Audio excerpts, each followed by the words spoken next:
Embarking on the journey of business ownership transfer can be complicated and emotional, particularly with family entwined. Join me, Vincent Mastrovito, owner of Prometheus Partners, in Finishing Touches, the podcast that genuinely understands your challenges and aims to equip you with invaluable tips for a smooth business succession. By the end of each episode, you'll feel more confident and ready to guide your business into the next phase. Enjoy the podcast.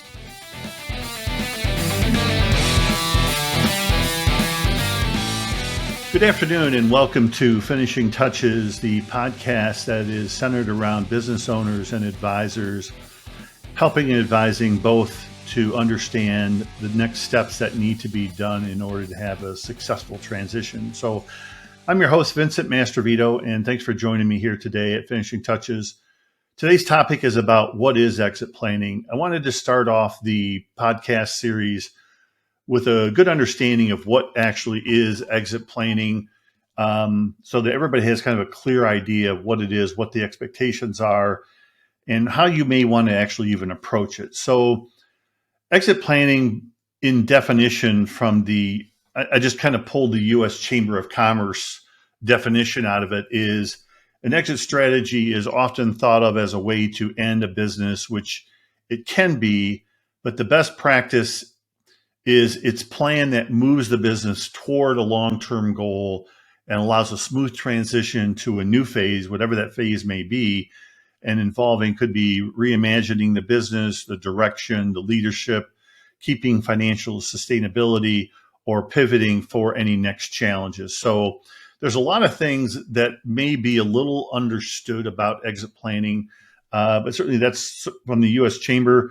Ultimately, every business owner will transition out of their business at some point. We always feel, as a business owner, if you can make that on your terms and be able to monetize the value more in line with what you're looking for from a financial perspective, for the time you put into the business or whatever is that motivation, then I think that's what you need to try to do, and actually incorporating exit planning into your process, I think is a very wise and prudent thing to do. A good friend of mine once shared with me his opinion on exit planning, and he said exit planning is really the ultimate strategic planning tool that you could have. So we'll talk a little bit more about that kind of as we move through the process. But I think right now, let's just kind of leave it right there. A quick statistic that usually is out there, most of you that are hearing this podcast probably may have heard these statistics over time. So 2 out of 10 businesses that go up for sale, so to speak, will actually sell. And that 30% of family businesses that are willing to willing to transition to the next generation are usually successful 30% of the time. So certainly the numbers aren't, huge. I think they're really good. I think the key point here is telling us is that, if you're looking at one of these other than just shutting down the business, and even that would warrant to do some planning, is that if you're really trying to monetize the value or make sure your family is prepared to take over the business, doing some planning ahead of time would probably be a prudent thing to try to approach and accomplish. So let's talk about, for a few minutes here, let's talk about what does exit planning really entail. And it's really looking at the business from the outside in.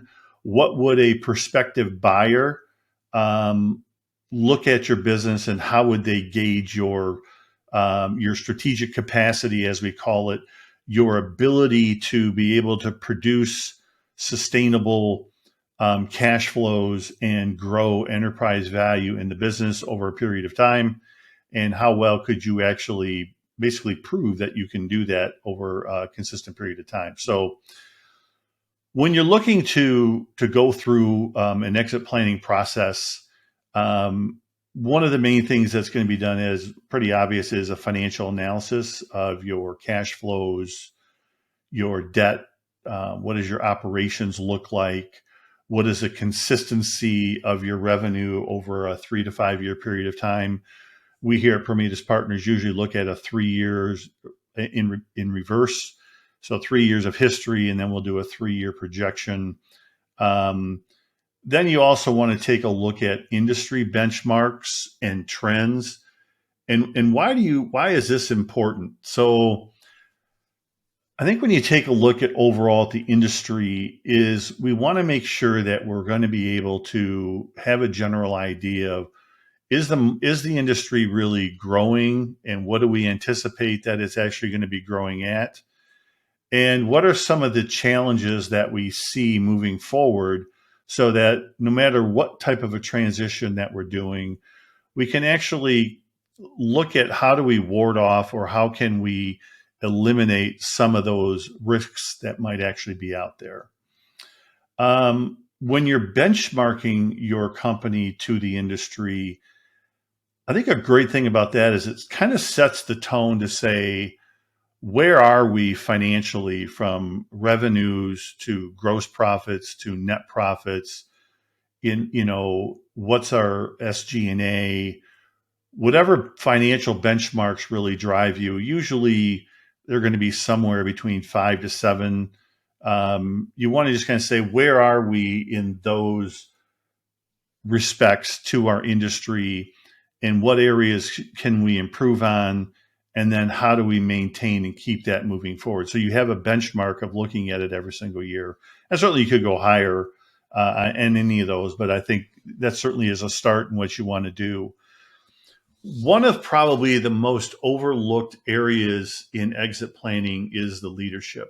And what we have to try to understand is that leadership should be the group of people that are actually driving the strategic initiatives within the company and allowing the business owner to really look at it from a CEO or a visionary perspective. It's like, what should we be doing next to move forward? What are the types of things we should be working on, and discussing that with the leadership? But the leadership should be executing, relating, building better culture within the company, and kind of moving that through its process. So those are a couple of things that we always want to make sure that we keep in front of us as we move forward. And they are important from you as a perspective, as a business owner, because what you want to think about is, where is my company and how do I compare to what we define as best in class businesses? Because all business owners and businesses should want to monetize as much of their value as they possibly can.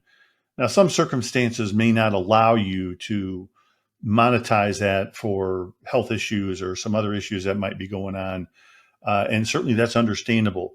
But I think to know what that is and how do you work around that, and certainly the sooner that you try to work on that, certainly it's better. And so one of the other things that goes into an exit plan analysis, or what we call a strategic capacity analysis, is really how do the different areas of your company align with each other, and how well do they play in the sandbox, or how well do they talk and speak to each other as you kind of go up and down and work through those. So that would be kind of the level of the planning that you and the company have done, the quality and execution of your leadership, certainly, like your marketing, your sales, your people, and your culture. How effective is your operations? Is that in line with all of the other areas? And then certainly finance, how well is your finance, and what gatekeepers do we have there? Are there any bottlenecks in any of those areas? And then your legal side, one of the areas that sometimes get very overlooked, but legal is very, very important as you kind of go through the exit planning process, as you kind of move through that and get prepared. So another quick statistic that I ran across, I like to just kind of run through these periodically as we're having the podcast, and just kind of working through that, just to give people some information. 80% of business owners have never sought out advice about their exit or their exit options. That is a large number to me. It's just like a big number, right? It's like, are we just hiding underneath the covers? Are we just trying to wait to see if something lands on our doorstep? I think it's best to try to hit it on head first, understanding that as a business owner, you're working very hard and you're trying to work through the process, and you have your day-to-day things that need to be done on a regular basis. But certainly taking the time out in most cases when you go through an exit planning process, certainly over a 12-month period of time, you should be reducing what we call the dependency upon you as an owner being there every single day. It doesn't mean you're not in touch with things. It just means the business does not need you to the degree as maybe what you thought or maybe what really should be happening. And that also helps you to create a business that is much more transferable and attractive to somebody else, whether it be an outsider or whether it would be your children, because you want to make sure that, hey, can this business function without me?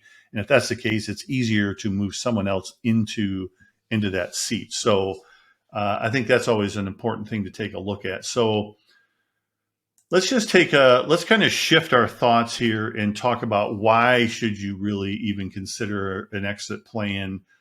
What is the overall end result when we kind of get to that piece?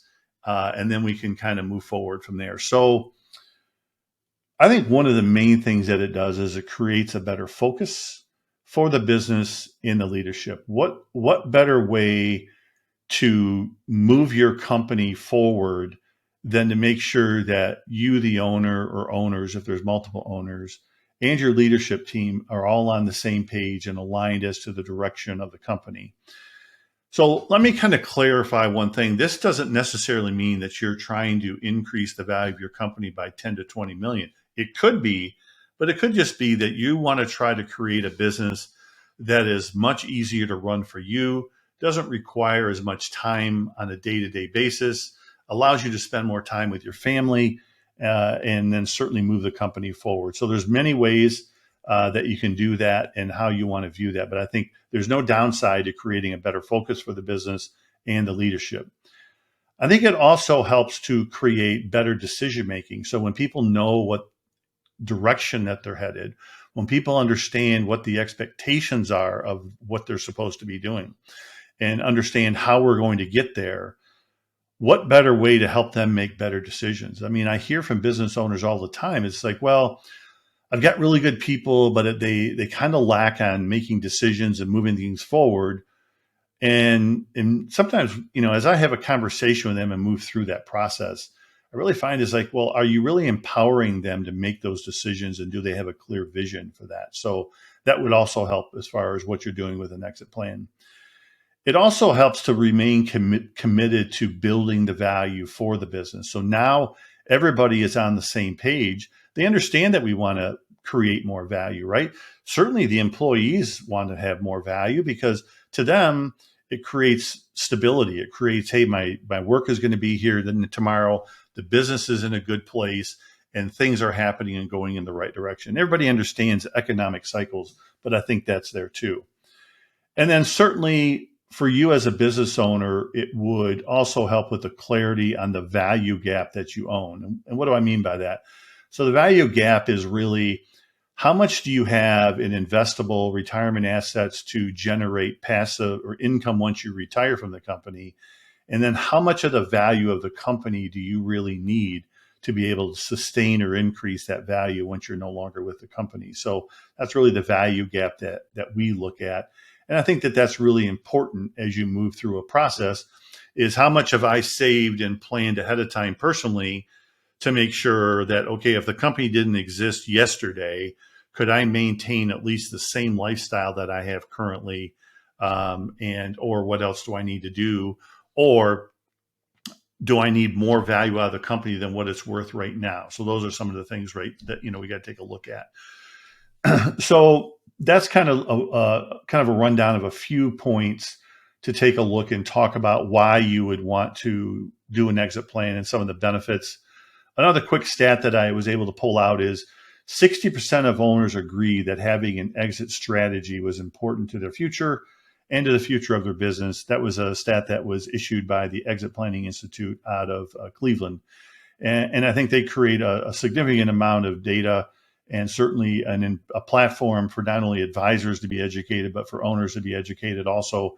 And how do you move through that process? So I think it's important for you as an owner, if you're an advisor, an attorney, a wealth manager, a CPA, an investment banker, M&A person, if you're working with business owners, you want to make sure, are they ready, and what are some of the next steps that they really need to take into consideration to move through that process. So let's just kind of summarize a little bit about what we talked about today. We talked about what is exit planning, some of the things that it helps the company to do, why you would really want to do it, how does it help reduce risk in the company, decentralize the owner from the company to create a more fluid and smooth flowing business as you kind of flow through. So hopefully that this little conversation that we've had today has helped get a better understanding of what exit planning is.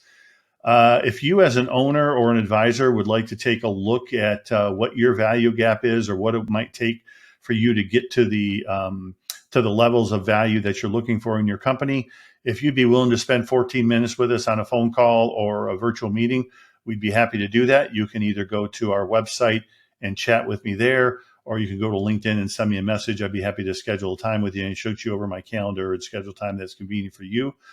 Otherwise, really appreciate you being on the podcast today. Hope that you got something out of it. Finishing Touches will be both on YouTube, Spotify, and iTunes, so you can research it there and pull it up either through your favorite app or watch it on YouTube, because we do have a video portion of it also. Thank you again for being here with us today, and hope you have a great week. Thanks.